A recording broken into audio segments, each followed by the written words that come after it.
Hello everyone, Dan Gogler here, talking about Mod 7, the Human Resource Frame.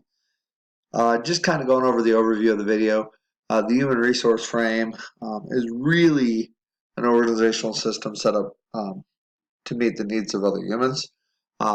It's one in which basically the leaders play a role as like servants, as mentioned in the video. So we're trying to fulfill an organizational framework where we are meeting certain needs and using the skills of those other people to meet those needs.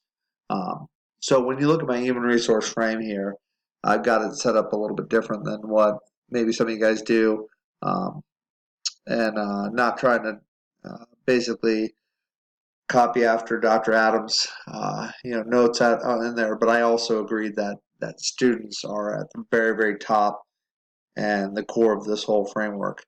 They're the ones that we're trying to meet the needs for.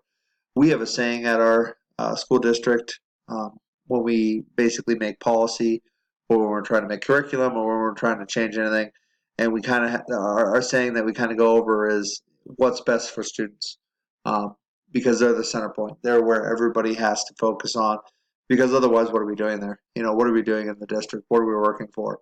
So my students are at the very top, and you can see how everybody else kind of branches off.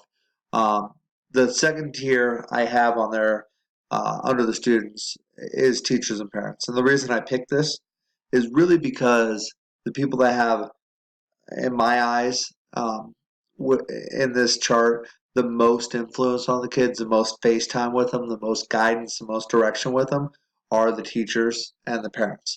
So I put them down there right below the students in that second tier as being the second most important, mostly because of, like I said, that interaction, the face time, the influence that I feel like they have on students at school and at home. My next tier, you'll see I've got three that kind of go together. So the colors are arranged in obviously the levels. So my third tier there is my orange, the three middle ones there, which is principal, office staff, and paraprofessionals. Obviously, these are people that help. I think the teachers there, they help with obviously support. They help with policy. They help with everyday, activities and just routine practices that need to happen in the school. Um, but I see them as kind of supporting the teachers, kind of supporting the students. I put them a little bit lower just because I don't see them having the same pace time, the same influence that I think the teachers and parents have on the students, or can have on them, I guess I should say. So I put them just a little bit lower. My next category down is going to be the maintenance personnel, and my custodian got caught off there, but I put them in the same one. Maintenance personnel, custodian, kind of have them in the same triangle there, and then cooks. Once again, these are support staff that obviously have an important role in the schools. Obviously, they keep the schools, running. The maintenance personnel, the custodians, on a daily basis, keeping it nice and clean, keeping everything working. The cooks are providing obviously meals for the kids, which is crucial. But in terms of like influence on the students, I had to put them a little bit lower than the other two. This is kind of a hard assignment because it's like you didn't want to offend anybody, and some of the people you work with, you really enjoy working with them, and you see their value. But when you're ranking them and for the need of the students, it's everything falls in a whole different lineup, and it kind of is hard to sit there and say, well, they're less important than the other one. But in terms of this type of framework, I had to put them there.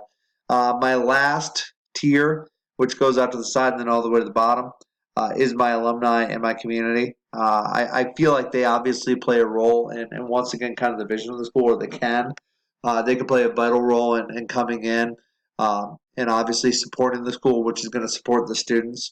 But once again, I was trying to base everything off of that influence, that FaceTime, that one-on-one interaction, or that changing of the students, or that. And I felt like the alumni and the community were the lowest of the tiers there, because even though at our district we do have their involvement, we do have them help out. Boosters a big one, coming in volunteering, stuff like that.